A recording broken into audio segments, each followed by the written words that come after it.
Hey everyone, welcome back to the Lara Arts Corner. You're here for Art with Mr. Cervantes, and it is week 6 of our remote learning experience. Welcome back. I wanted to start by saying thank you to all of you that sent in one of the Mother's Day mandalas. Of all the projects that we've had so far, that's the one that I've received the most work from a lot of students. So thank you for that, and I hope to see the work keep on coming. For today, with it being the middle of May and springtime, I figured why don't we head outside? I've always been in here. Last week I tried taking you to the Art Institute, but that didn't quite work out. But I thought today we can just go out to the backyard and I'll do my art lesson from there. So come on, let's go outside.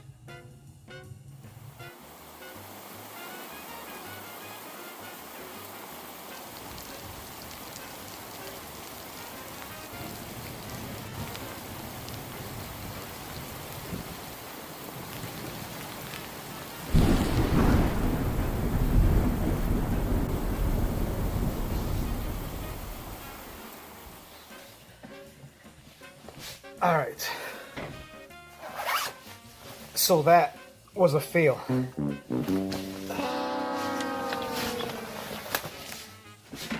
I guess we're going to be staying inside after all.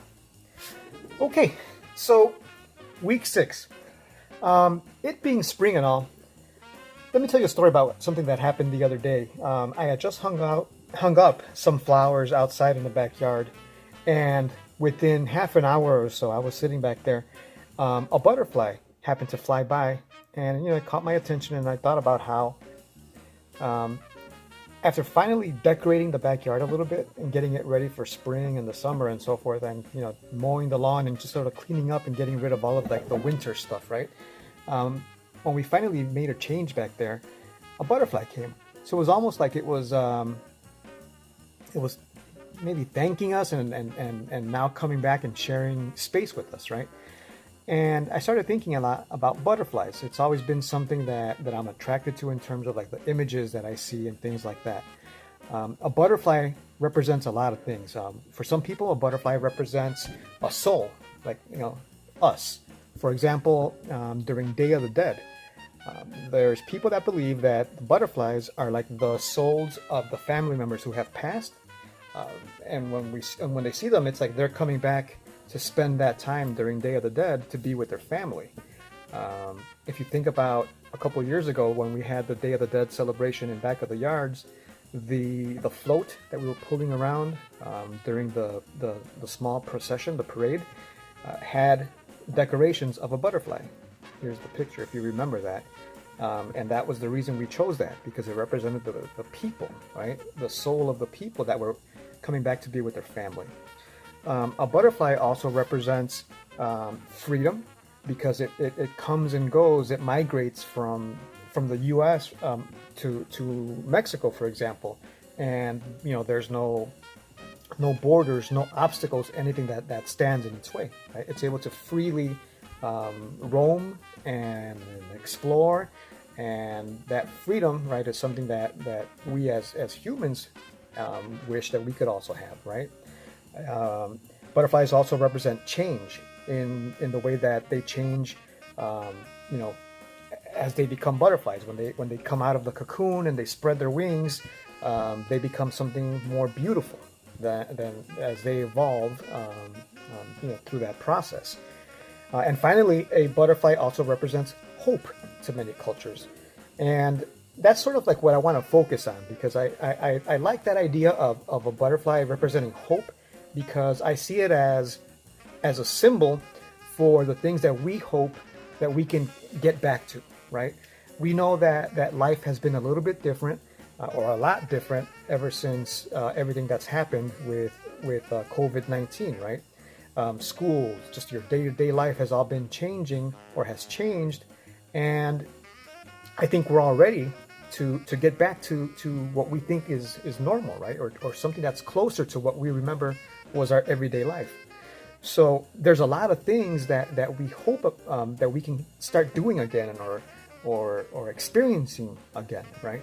So that's where I wanted to go with the project for this week.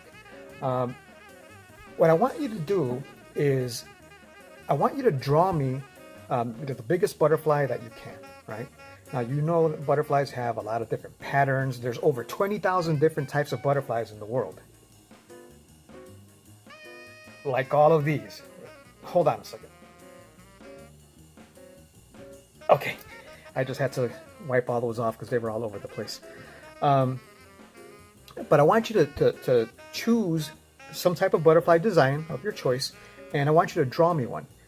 Now, in the wings, in the same way that butterflies have a lot of different patterns, I want you to have, like the different sections of color that a butterfly could possibly have. But inside of there, I want you to write in words that represent things that you're looking forward to, things that you're hoping to get back into to make you feel, like life is a little bit more normal than what it's been, over these last couple of weeks. I have an example here that I put together that I'll share. Right. So it's something like this. I put together this butterfly and I wrote in some words such as hope, students, travel, art room, parks, nature, family, people, lake, friends. These are all things that have always been, like a big part of my life that I've been missing and that I'm looking forward to getting back to, right?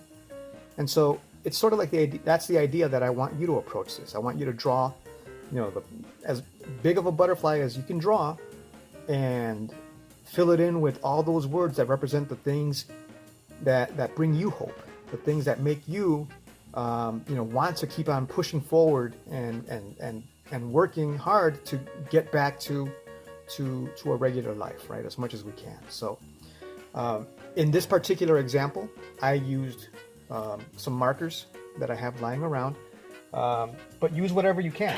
If you just have maybe some drawing pens or something like that, use that. Maybe all you have is a pencil with El Chavo del Ocho character that Miss Altamirano got me from Mexico a long time ago. Maybe you have paintbrushes and some paints, right? Whatever supplies you have lying around, similar to how you did with the silhouettes from a couple weeks back, like that. Some of you gave me work that was done in color pencils. Some of it was markers, some of it was crayons, some of it was ink, like just from pens, some of it was pencils with shading. Completely up to you, whatever you have available, right? Make it as detailed and beautiful as you can.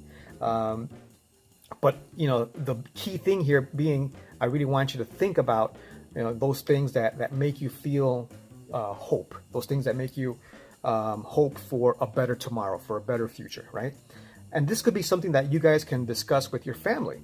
You can talk about those things that maybe you used to do together, that you miss doing together, and that you're looking forward to. Or maybe you start thinking of ideas of new things that you guys can do together as a family, or with your friends, with your brothers and sisters and cousins, right? Things that are going to give you like that one thing in front of you to look forward to once we get past all of this.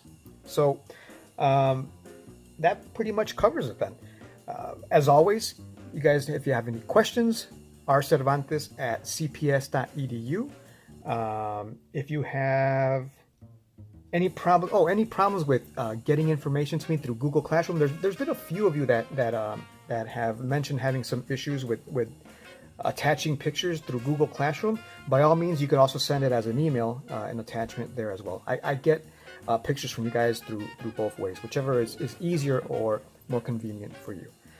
Okay, so on behalf of myself, Mr. Cervantes, Ms. Myers, and the Lara Academy Arts Corner, I hope everybody is doing well, staying safe, staying healthy. I will see you guys again next week. Keep the work coming. You guys are doing some super stuff, and I appreciate you guys sharing that creative energy with me. I'll see you guys next week for week number 7.